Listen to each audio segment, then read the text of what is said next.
Well, welcome everyone. This webinar is brought to you by Ohio's Employee-Owned Network, part of the Ohio Employee Ownership Center at Kent State University in Kent, Ohio.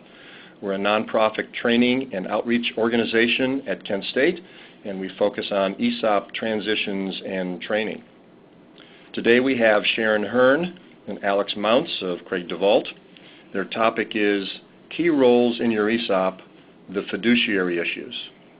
Sharon and Alex, take it away. Thank you, Jay. This is Sharon, and Alex and I appreciate the opportunity to talk with all of you this morning and hope to provide some helpful information about the fiduciary issues that individuals in your companies have to consider as they fill their roles in administering your ESOP. We'll probably go back and forth a little. We will, in fact, go back and forth a little bit, and we're very open to trying to answer questions that you have, so please feel free to share those in the chat box. We're going to start out by talking about some of the technical information, and we apologize for that, but we need to give you a little bit of an overview of some of the legal requirements that affect fiduciaries. Then we will go into the specific roles of different individuals, such as the committees, the board members, trustees, and so forth, and apply those laws or those requirements for fiduciaries to the different roles. So bear with us at this first part while we talk a little bit about some of the legal issues, and then we'll get into more of the specifics that you're probably wanting to hear about. To start off with, I think it's critical in this type of a discussion to know who is an ERISA fiduciary. And in order to determine that, you need to at least start with the definition of a fiduciary that is found in ERISA in Section 321. This definition provides that any person who has control, discretionary control, over managing the plan or who exercises any authority or control over managing or disposing of its assets is going to be considered a fiduciary for ERISA purposes.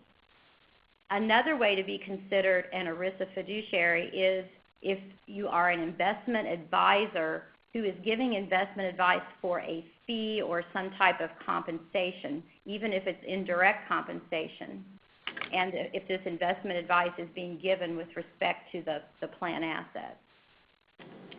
Third, any individual who has any discretionary authority or discretionary responsibility in administering the plan can be considered a fiduciary.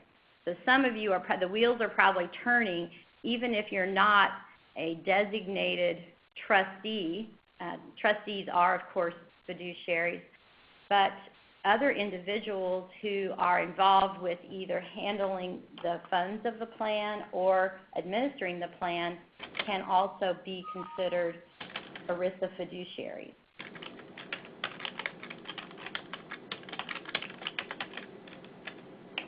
What's important to keep in mind here is that the title or the designation that you have does not determine whether or not you're a fiduciary.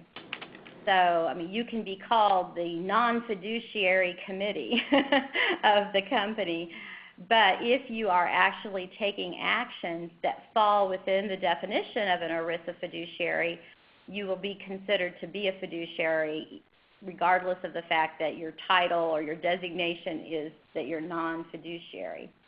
What you have to do, of course, is look at the actual control or responsibility that an individual or a group has. Some examples of ERISA fiduciaries would be members of the board of directors, plan trustees, and the plan trustees, that's a pretty obvious one. Members of plan committees who manage the plan or make decisions about the plan are considered ERISA fiduciaries. Investment managers who make actual investment decisions for the plan, either by choosing the investments or by choosing, in the example of a 401k part of your plan, or if you have a separate 401k plan, by choosing the menu of investments that would be offered to participants to choose from, that act is considered a fiduciary act.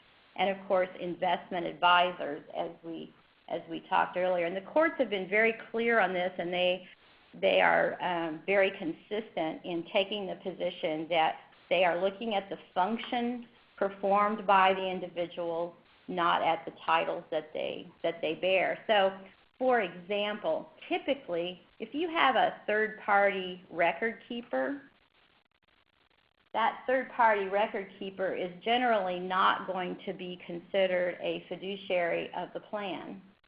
On the other hand, if they get involved in making decisions and are given that authority to make decisions on behalf of the plan, then they could be taking on fiduciary responsibilities, and that has been litigated in a few cases in the courts, and it's very important from a record keeper standpoint, if they do not want to be considered a fiduciary, to not take on those types of responsibilities.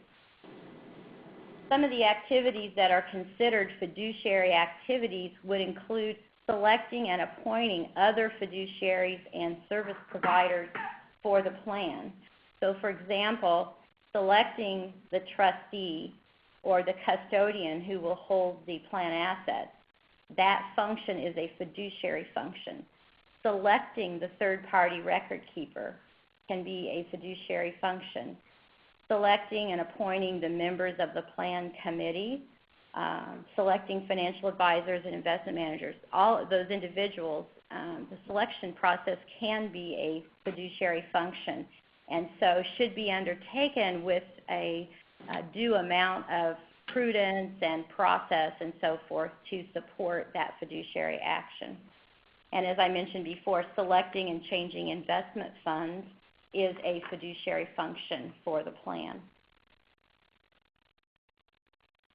On the other hand, there are certain types of activities that the company engages in that are not, even though they're related to the ESOP, they are not considered fiduciary activities.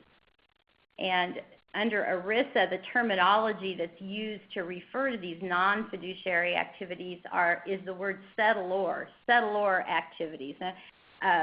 You always thought a settlor was somebody who took the Oregon Trail and went out west with all their goods in a covered wagon. But for ERISA purposes, a settlor is the company, and settlor activities are company or plan sponsor activities that are not subject to the fiduciary rules under ERISA. So, for example, a decision by the company to establish a plan, to amend the plan, to put certain provisions in the plan, or to remove certain provisions from the plan, those are typically settlor functions, not fiduciary functions. So, for example, if the board of directors decides to limit the types of distributions that are going to be paid from the plan in a certain way that is permissible under ERISA, a participant can't bring a suit for a breach of fiduciary duty of the board in that amendment of the plan, and that's because that's not a fiduciary action. They cannot be held to a fiduciary standard for that type of action related to plan establishment, amendment, and design, or plan termination for that matter. Additionally, amendments of the plan to comply with law, of course, would not be considered fiduciary type action. Now, I'm going to turn it over to Alex, and he is going to walk you through, now that we have a sort of a feel for who can be considered a fiduciary, he's going to walk you what are the requirements that apply to a fiduciary. What do they have to know and do in order to make sure that they don't have a breach of fiduciary duty? Alex? Thanks, Sharon. Yeah, so we're going to talk a little bit about ERISA and try to keep it as interesting as possible, but these really are the standards that fiduciaries have to abide by to keep themselves out of hot water with both the Department of Labor and with the courts. And so some of the provisions we'll read just directly out of ERISA, but some of it we will read different courts' thoughts on what these provisions mean and what the standards are when you put flesh on them. There are primarily 4 areas that fiduciary needs to comply with, and you'll see on the slide I have them outlined here. One is the prudent person rule, and each of these we'll talk about in more detail. But the first is the prudent person rule, the exclusive benefit rule, the need to follow your plan document, and that would include a trust document as well, and then to refrain from participating in certain actions that involve the plan, and it could be between the plan and a fiduciary, or a plan and another interested party with respect to the plan. So in those prohibited transaction rules, I'll talk a little bit when we get there about the interplay between those rules in ERISA and those in the Internal Revenue Code. So the prudent person rule, and this is found in ERISA 404A1B, it provides that fiduciaries must act with the care, skill, prudence, and diligence under the circumstances then prevailing that a prudent man acting in a like capacity and familiar with such matters would use. I will tell you that you see under the next bullet point, it's one of the highest duties known to law. And this is a theme that is recurrent in a lot of ERISA litigation when there are fiduciary breaches at issue. You'll see this line cited, and this court case cited, or other cases that cite to it, in almost all of those. And this is where the courts and the Department of Labor have put such high emphasis on protecting retirement benefits for participants that they expect a duty that is unknown really in any other area of law. It's the highest duty. And frequently you will see cases cited that talk about it's not just a prudent man rule, it's a prudent expert. I know there are certain circuits that will say you are held to a prudent expert standard.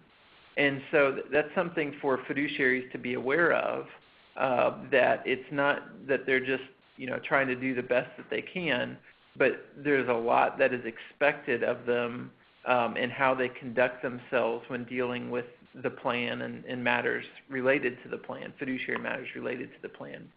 It applies to every decision, whether that's, and Sharon mentioned a lot of these, but selection of investments, service providers, whether you're continuing offering investments under your plan, whether you continue using certain service providers, any fiduciary decision this prudent person rule applies to. Looking at some other things that courts have said, this is a quote from a Ninth Circuit case. The courts in the DOL have said that fiduciaries are not judged by the results they obtained, but their performance is measured by the steps they've taken to get there. And this provides a lot of comfort for fiduciaries that the courts aren't going to second guess. They're not going to play Monday morning quarterback and say, well, you should have done this, and so you are liable for a breach of fiduciary duty.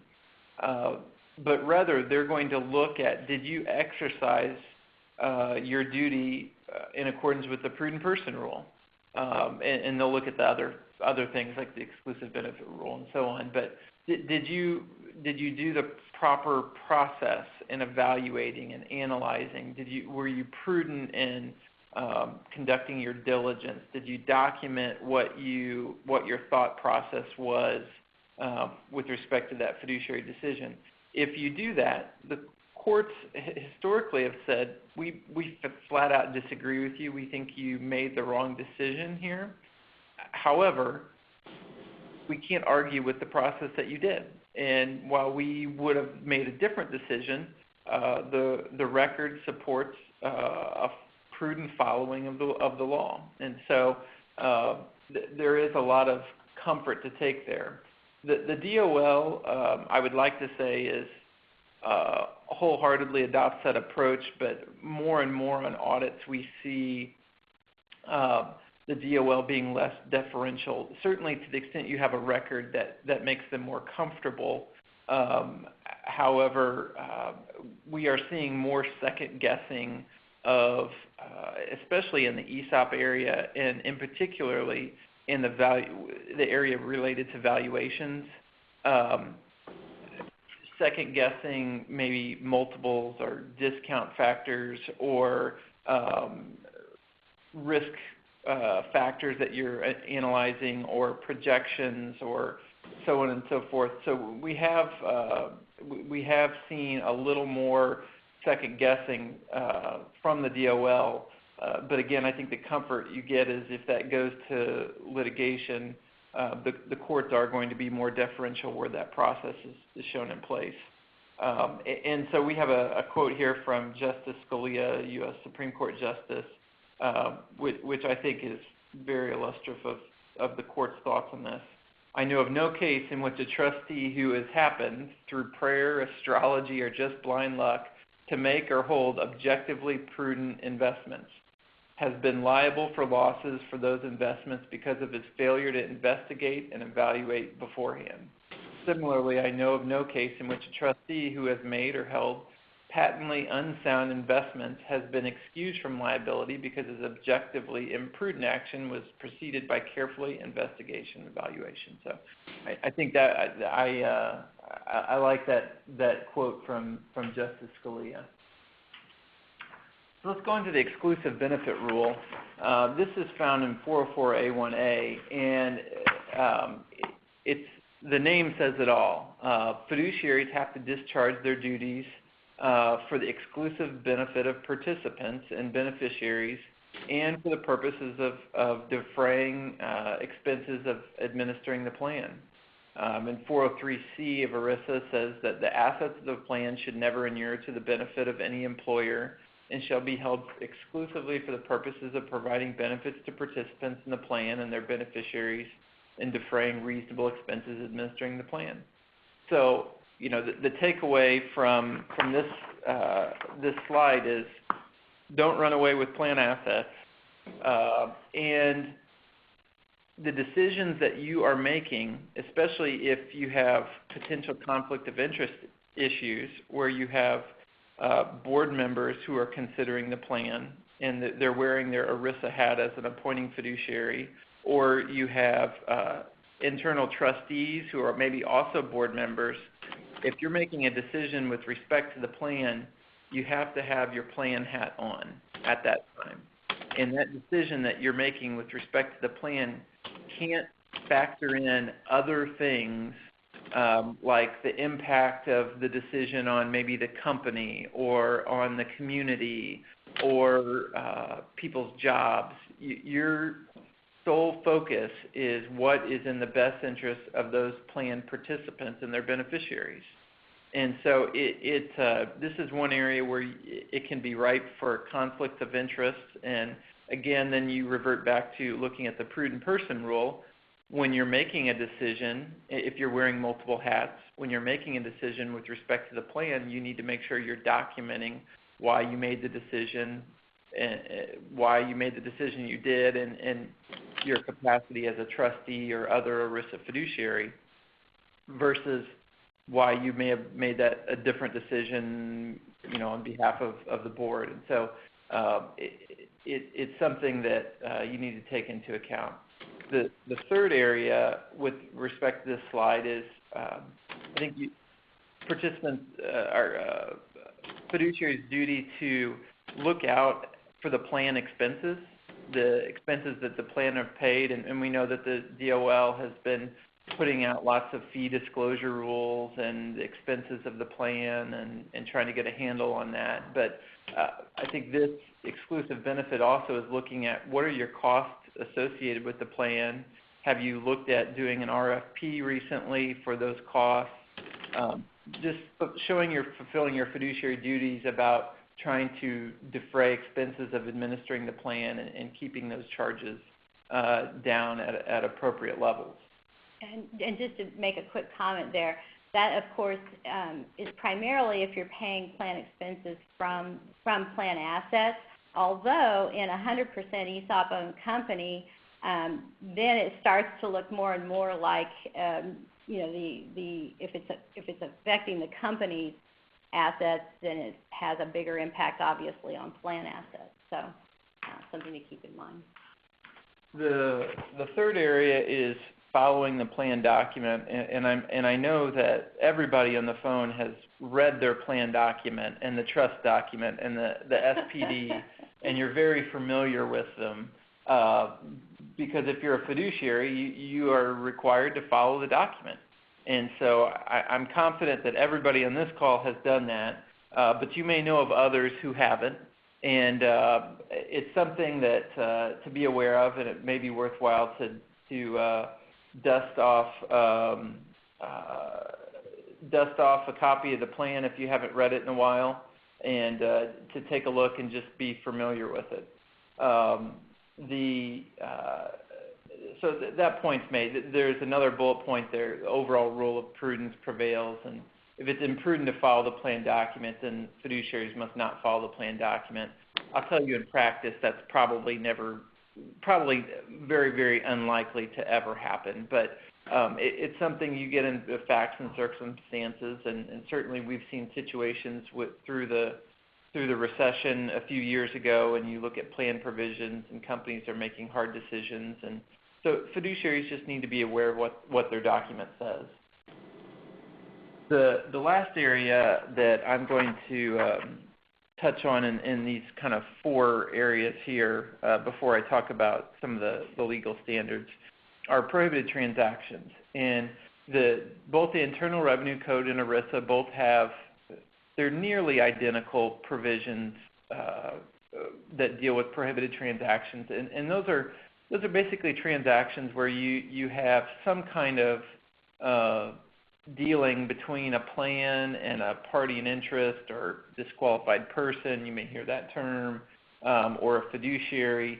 And so some examples I have are sales exchanges and lease transactions between the ESOP and a party in interest, unless an exemption is available, or self-dealing with the assets of the plan, including not receiving any consideration on your own personal account for dealing with the plan assets. So essentially, you just need to be very careful if you're a fiduciary, if you're dealing with the plan assets for your own personal account.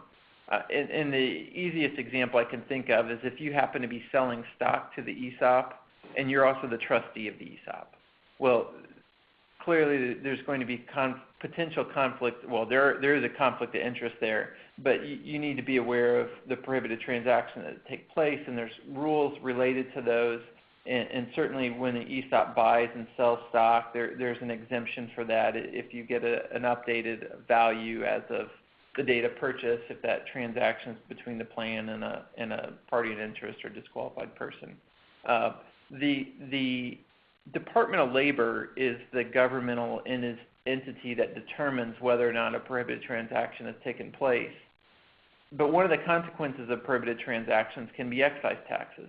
And the IRS is the entity that imposes those taxes. So it can be a little confusing, but there's an agreement that those two agencies have where the DOL makes the determination, but the IRS does the assessment of taxes. So, and those entities or those agencies now, although they're not working right now because of the shutdown, they now have an integrated computer system that allows them to communicate fairly seamlessly on these issues associated with prohibited transactions. And so I'm expecting to see, now that they have that integrated and implemented, a little more action in this area between the two agencies. So the standard of conduct, I think what Sharon mentioned, it doesn't matter what you call the committee, you're going to look behind the substance of what you are doing. Are you fulfilling a fiduciary role, or not. And as you fulfill that fiduciary role, good faith isn't sufficient. If you recall, we talked about it's the highest duty known to law, looking at a prudent expert standard. The second bullet point is a sad one, but it's one that we've seen come into play, that ignorance is no defense. And I know we've been currently involved in some litigation where someone was asked to sign documents, to become trustee and sign some documents, and the individual did it not knowing anything about ERISA, and good heart, empty head is unfortunately not a defense. And so ignorance will not protect any ERISA fiduciaries. And so it's important for companies to know that if you're going to have individuals within the company serve a fiduciary function, and that could be in the trustee form or in a committee, benefits committee form, that they know and understand and appreciate what that means, and that they have proper education and training to fulfill that fiduciary duty.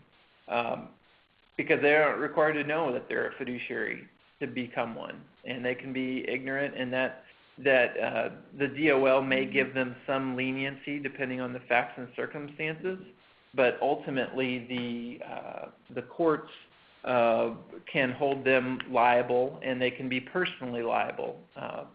ERISA fiduciaries, to the extent there's liability, can have personal assets involved. So that, I think, gets through some of the heavier kind of statutory guidance on who is a fiduciary and what are their duties.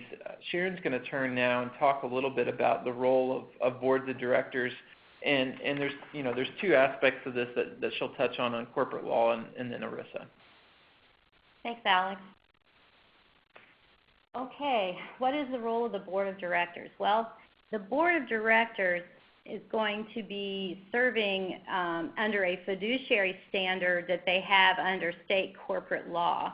So most of the actions that a board of directors takes, whether it's with respect to an ESOP or a retirement plan, or whether it's with respect to some other aspect of the operations of the company, most of those decisions made by the board of directors are going to be subject to a standard under state corporate law, generally known within the legal community as the business judgment rule.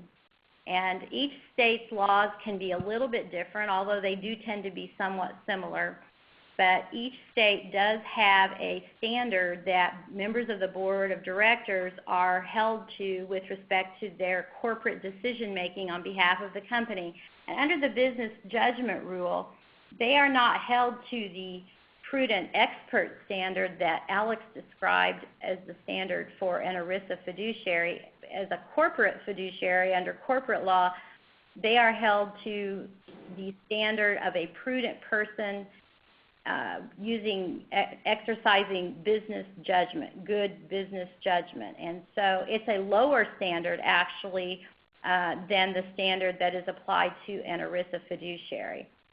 Generally, under state laws, the director's corporate standard is to act in good faith, with the care of an ordinarily prudent person, and in a manner that the director reasonably believes to be in the best interest of the corporation. So that's the business judgment rule that they will function under for most of their decision making. Sharon? Yes? Sharon, we have a question. Do you see it there? Oh, I see. Okay. If fiduciary is 100% vested.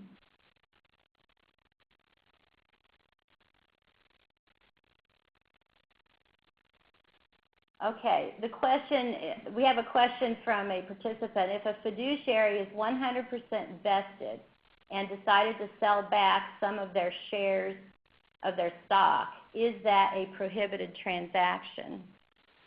A couple of thoughts here. If these shares are in the ESOP, since it says they're 100% vested, it makes me think that these shares are held in the fiduciary participant's account inside the ESOP. then if they are eligible to make or to receive a distribution of their shares, they can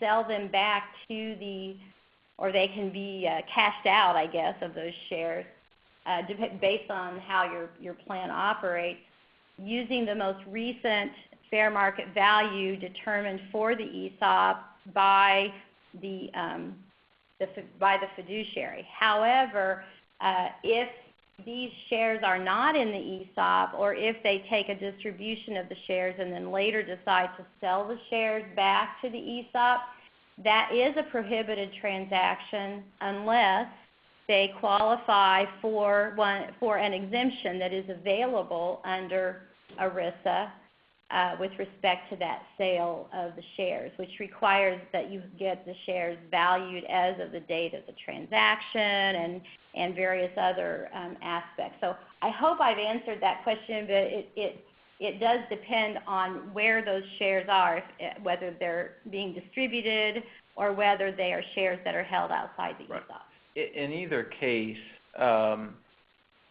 you'll be able to effectuate that transaction. The question is the timing of how and when you value the shares. Mm-hmm. Do you look to the most recent ESOP value, or do you have to get an updated value as of the date of the sale? So in either instance, you can, while it is a prohibited transaction, in the former instance, it's dealing with the plan, and the plan has you've got to put right to the plan, and so that actually is not a prohibited transaction. The latter instance where you're selling shares outright is, but there is an exception that is an exemption from that. So the other thing is when you get ready to do this, because this individual does have a conflict of interest, if this is a sale of shares outside the plan in particular, we would typically recommend that they not serve as, that they engage an independent an independent fiduciary to assist with that valuation for the purposes of that sale. Otherwise, they're wearing two hats. They're selling shares to themselves as the fiduciary. So there would be some things there that we would recommend should be done, but it is possible for that sale to take place under an exemption. Well, that answer certainly wasn't a yes or no answer. That's right. That's right. That wasn't one of those questions that had a yes or no. So it sounds like it's the classic attorney answer, it depends. It depends. So if the questioner would like further discussion on that matter, they would be encouraged to contact Sharon and Alex outside the session, and their contact information will be shown at the end of the sessions. Absolutely. Thanks a lot, Jay. Okay, back to our board of directors. So we talked about the business judgment rule, which is what directors are typically functioning under, a little bit lower standard, but sometimes the board of directors is actually functioning in an ERISA fiduciary capacity.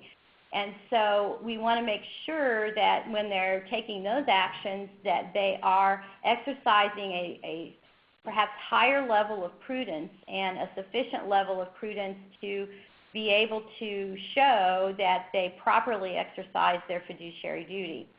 Some examples of this would be approving the design of the ESOP, appointing and empowering and indemnifying the committee members, appointing the ESOP trustee, and if there's an ESOP transaction, such as a purchase or sale of securities involving the ESOP and the company, also those actions might be considered fiduciary actions by the board. Where we really see the board most often functioning in an ERISA fiduciary capacity is as an appointing fiduciary. And this is where the board is appointing individuals to function in a fiduciary capacity, and it's their obligation, and this has been documented in various court cases as well as the position of the Department of Labor. They have an obligation as an appointing fiduciary not only to be prudent in making the appointment, in determining who to appoint, but also they have a duty to adequately train and supervise the appointees. So, for example,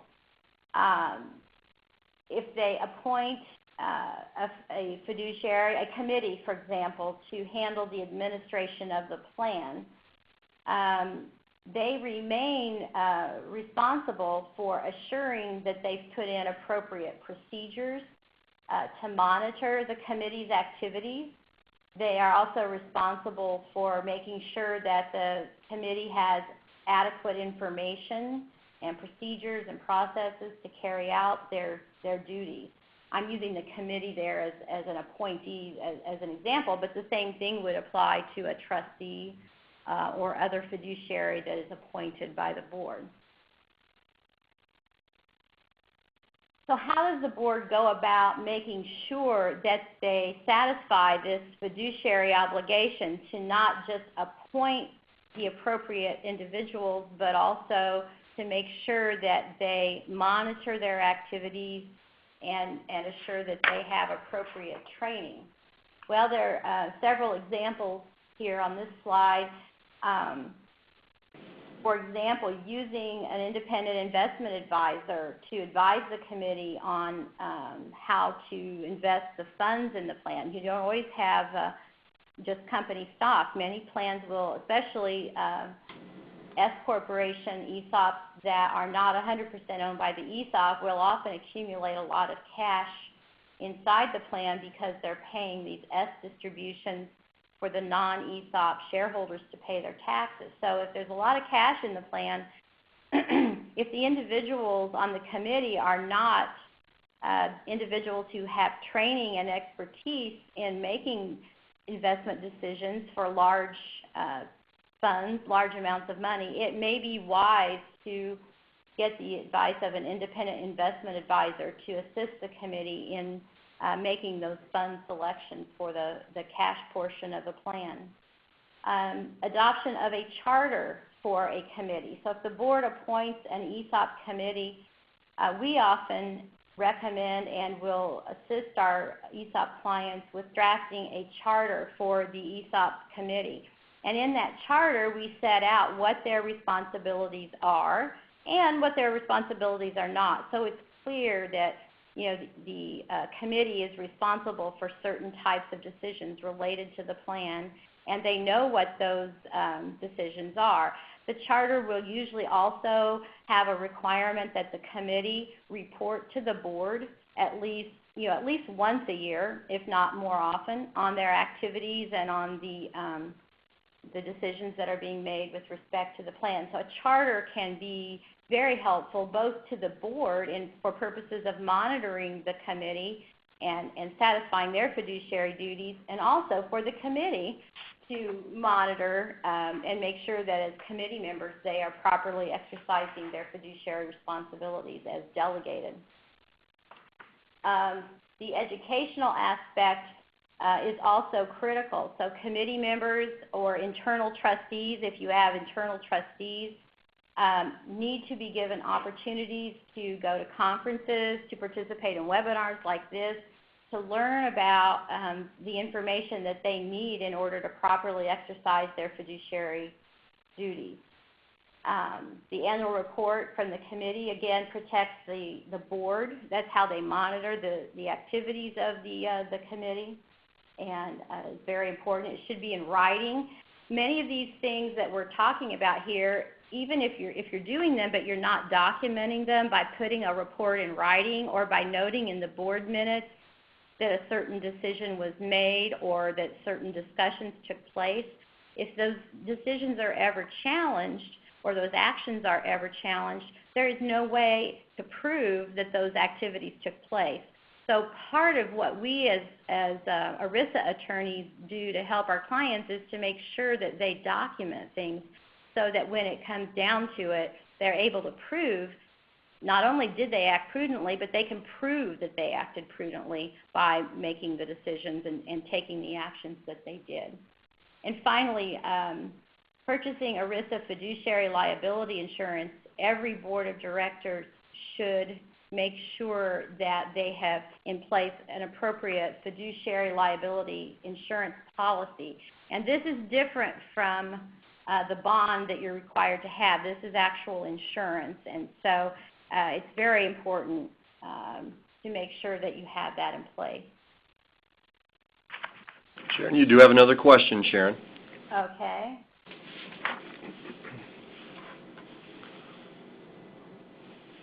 Okay, the question is whether the ESOP committee charter is the same as an ESOP plan administrator's checklist of roles and responsibilities. It's probably very similar. It depends on the checklist. If the checklist is just a list of like, okay, certain things have to be done at certain times in administering the plan, such as, you know, we need to pay distributions by this date, or we need to do diversification elections by this date, that would not be the same thing. But if it also includes sort of a summary of the fiduciary activities that the committee needs to engage in, including, you know, reporting and monitoring investments, making sure that we're not engaging in prohibited transactions, then yes, that could be very similar, or it could be the same type of thing. So again, it's not a definite yes or no answer. It's a it depends answer, but hopefully that explanation made sense. Okay, now we're going to turn away from the board. So assume now that our board has taken action, they have appointed the committee, and we're going to see now what is the role of the ESOP Administrative Committee.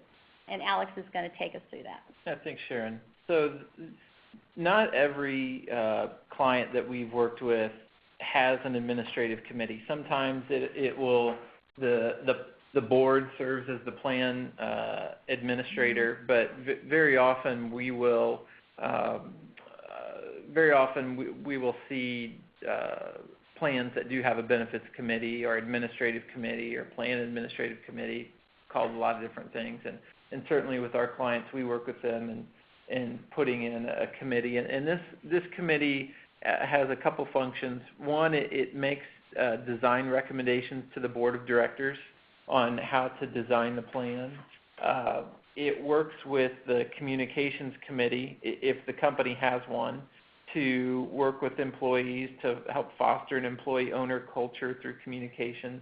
The benefits committee may also serve that communications role as well.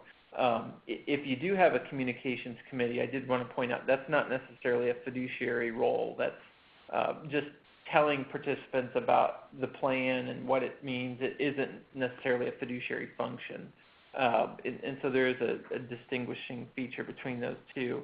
But the administrative committee also is really primarily, it's administering the ESOP as the third-party record keeper. And so making sure that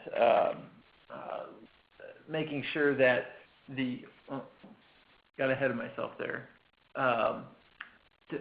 Looking at what are some of their specific roles, you know, directing the investment of plan assets, interpreting the ESOP document, and deciding questions of eligibility, vesting, distributions, keeping the records and reports that Sharon talked about, appointing or employing advisors for legal, valuation, investment, accounting, record-keeping services. You know, going back to the thinking through the prudent, the prudent person and the exclusive benefit. These, you can see how all those overlay into these decisions. And then to continue education. And so those are typically what we see committees doing, the fiduciary kind of functions that they do. They may also perform non-fiduciary functions, like I said, doing communications or other type of things. But that's primarily what an administrative committee does. So what are the roles of an ESOP trustee? And recognizing that there are kind of two flavors of trustees. There are internal trustees, and then there are institutional trustees. And I think everyone understands what that means. And then a trustee could either be discretionary, where basically they're using their own discretion in making all decisions, or they can be directed. And very often, if they're directed, they're directed by the committee is typically how we see it set up. And so they have a duty to follow the instructions provided to them by the committee. And this is subject to, their fiduciary duties. So if the committee tells them to do something absolutely crazy that would, not be in the best interest of participants, well, the trustee just can't act blindly and, stick its head in the sand and follow their instructions. They have to exercise their own discretion. And I think we've only seen that one time, and, the 7 ESOP practitioners here, and that's where the committee was trying to get the trustee to appoint a felon to the board. And so, pretty clear line there. If they're discretionary, then they have to exercise responsibility for the list of the things you see there. A due diligence review of the company. When a trustee comes on, he, she, or it can have what's called successor fiduciary liability. And so if the trustee becomes aware of fiduciary breaches or other issues with respect to the plan, and the trustee doesn't take action to remedy those breaches, then that trustee can be liable under ERISA. And so there's a certain level of due diligence that should take place. The trustee is also going to determine the fair market value of the stock on an annual basis, or in any transaction. They're going to vote the company stock.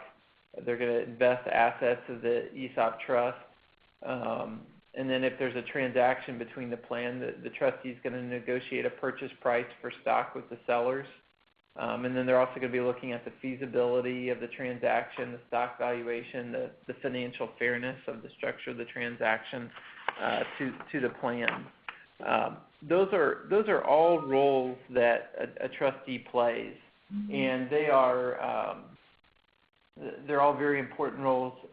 A directed trustee they're going to be making those same decisions, but they're going to be directed by the committee. And so going to the documentation, procedural prudence, if you have matters that the trustee needs to vote for, let's say the annual meeting of the shareholders and to elect directors, well, you should have an instruction letter from the committee to the trustee instructing the trustee how to vote.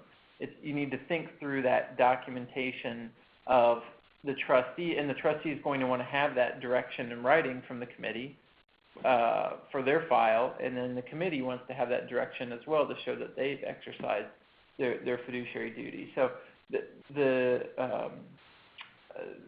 are a lot of duties here with respect to the trustee, and whether you're an internal trustee or an external institutional trustee, or an external independent individual serving as trustee, the duties are the same, and the courts in the DOL expect the same standards. So just because you happen to be VP of HR, there's not a different level that the courts and the DOL expect from you. And so a lot of this is, we know what the things are that the trustee does that are fiduciary. It's being cognizant of those and being prudent in thinking through those, and then documenting what you did and why you did it.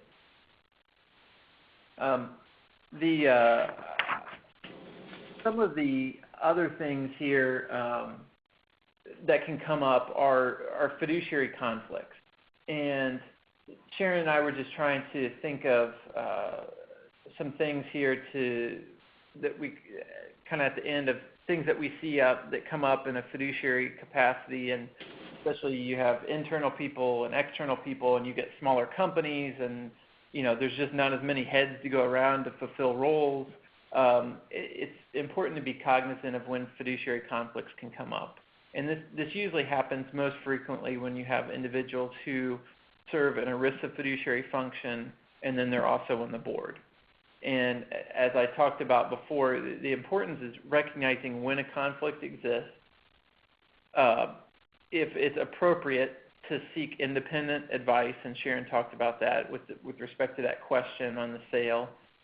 It may mean that you need to hire a special fiduciary to come in and make the decision. or to help make that decision.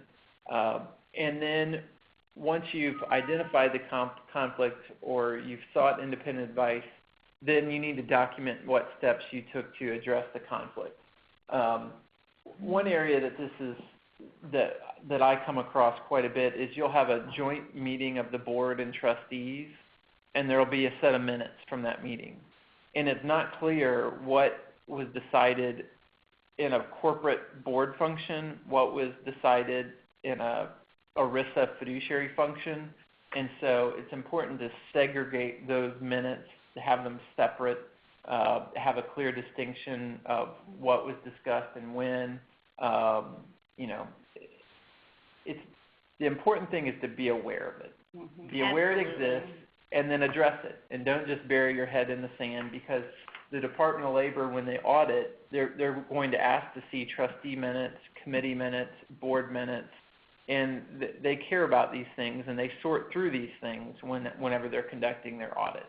So. Alex, I just wanted to add a little comment here. There's a case just came out this summer that's, I think, really educating us on sort of a perspective here that committee members need to keep in mind. This was the Wright versus Harrison case, and this involves the scooter store ESOP down in Texas. And in this case, an individual who served on the committee, on the ESOP plan committee, also owned some shares personally outside of the plan. And they became aware that the company was under investigation, and they became aware that it was quite likely that the company was going to get hit with some fines and penalties. And this individual who served on the committee started selling their shares that they owned individually to a third party. However, the ESOP shares were not sold, and the ESOP continued to invest in stock of the scooter store. And in this suit by participants, the committee members said, well, they couldn't, his actions that he took in selling his personal shares were not taken as a fiduciary, so he didn't have any fiduciary duty there. And the court agreed, but the court also said, nonetheless, that committee member also made a decision as an ERISA fiduciary not to sell the ESOP shares. And by making that decision not to sell the ESOP shares, there was a potential fiduciary liability there, so they did not dismiss the claims against that committee member. So that's important to keep in mind, that you have to think about the decisions that you're making, and even if you're making a decision involving something personal and outside the ESOP, you need to think about, well, should you be also making a similar decision with respect to the ESOP itself and the shares there. So sorry to interrupt with that, but I wanted to share that case. I think it's pretty interesting. Sharon, we've got a question. Can a trustee be discretionary in some instances, for example, purchasing stock, but directed in other ways, such as making distributions? The answer to that is yes. Absolutely. Absolutely you can, and you see that very commonly, especially for purchases. You'll see it with institutional trustees. They'll be discretionary with respect to the purchase, but they may be directed in other ways. And the important thing there is to make sure that the engagement letter properly sets out what their duties are, so everyone is on the same page and they understand and know what that means. And also, to the extent it's a trustee, that it's consistent with what's in the trust agreement as well as the engagement letter.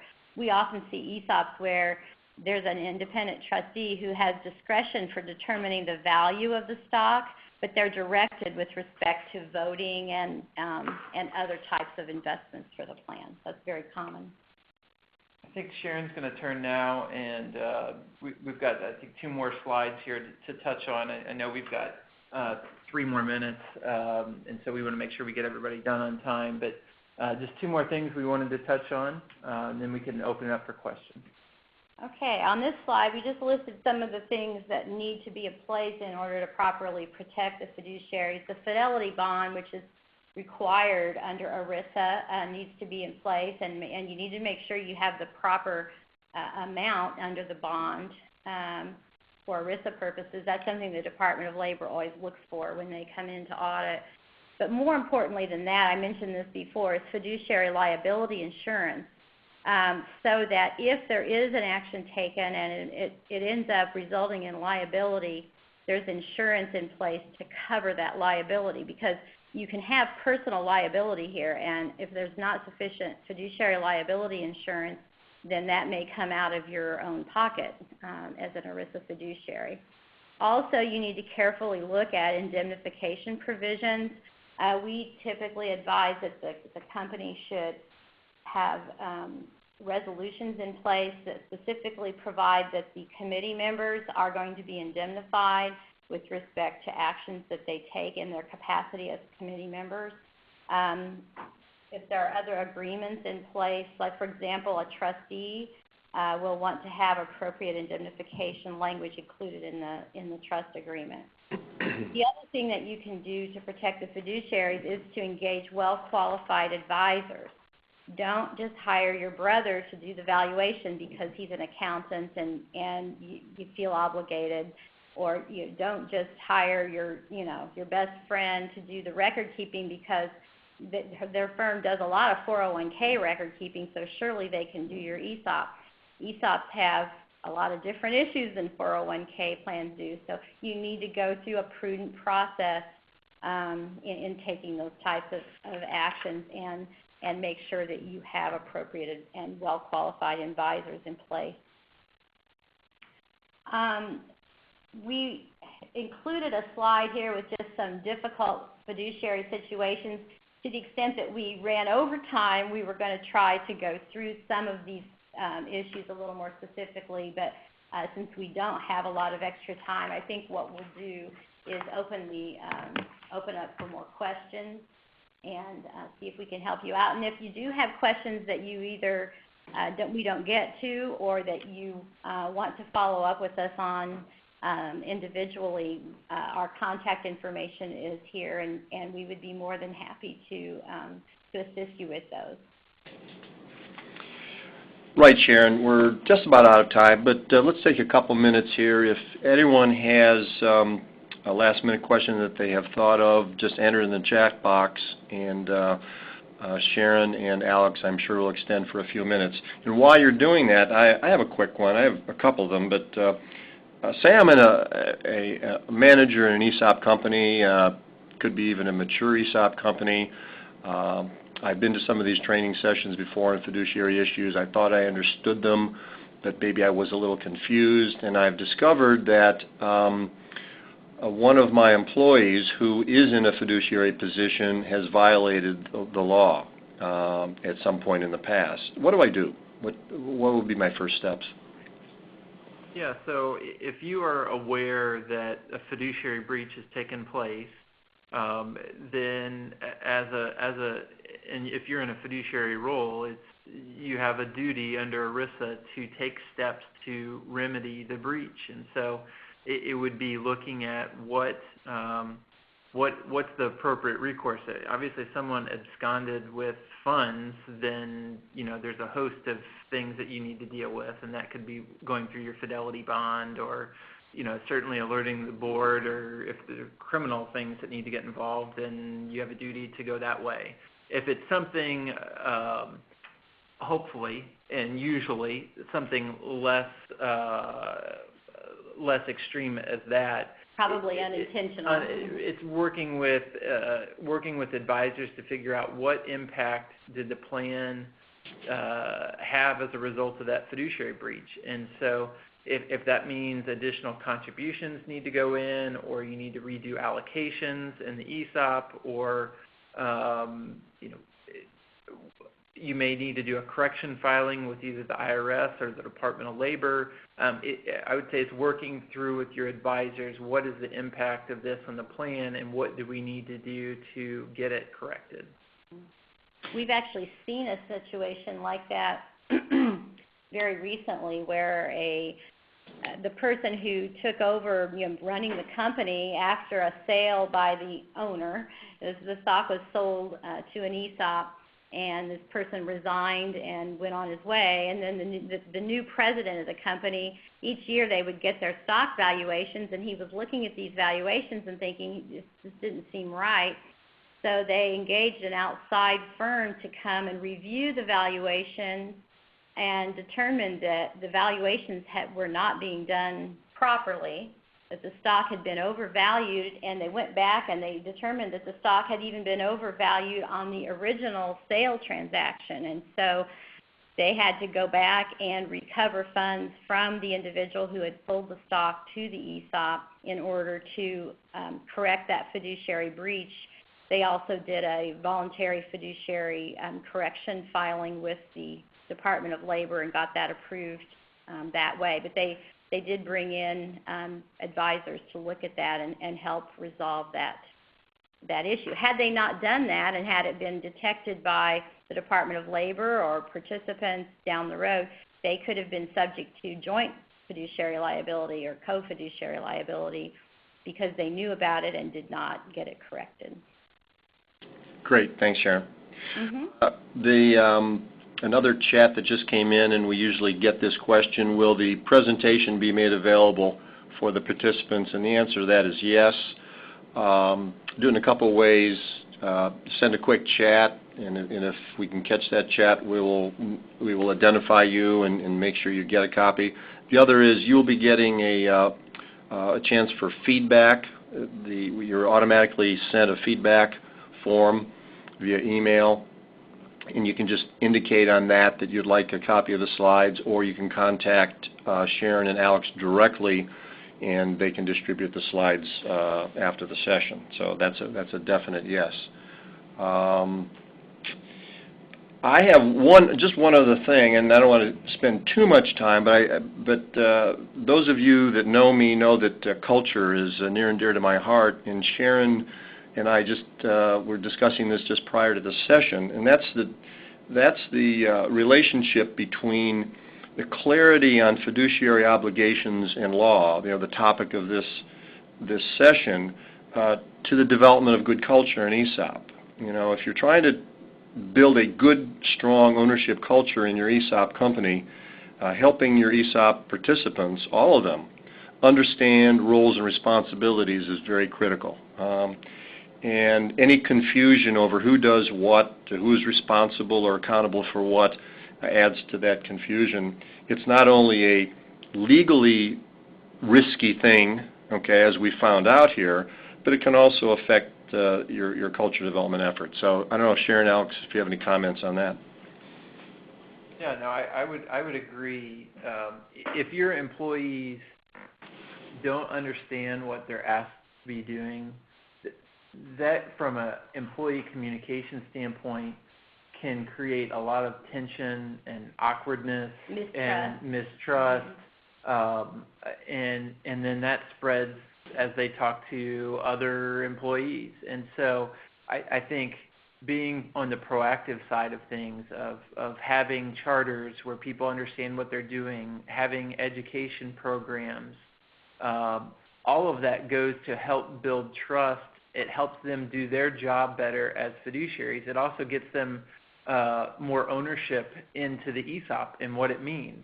And Jay, as you know, the more you get people, employees invested in the ESOP and what it means for them and what it means for the company, the more likely they are to talk about the ESOP and inspire others that the ESOP's a good thing. And there are things that no matter how often or how much management talks about the ESOP, to some extent having that spread down through the rank and file has effects that are so far-reaching that beyond of what management can do, management can take it so far. And then peer communication it does amazing things for the ESOP. And so I agree with you 100% that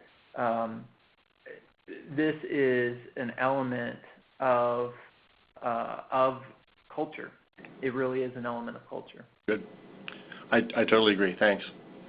One other chat, last-minute chat, was are these webinars available for CPE or HCRI credits? Answer to that is no, unfortunately, but we're working on that so that hopefully we can bring future sessions that will give you some credits.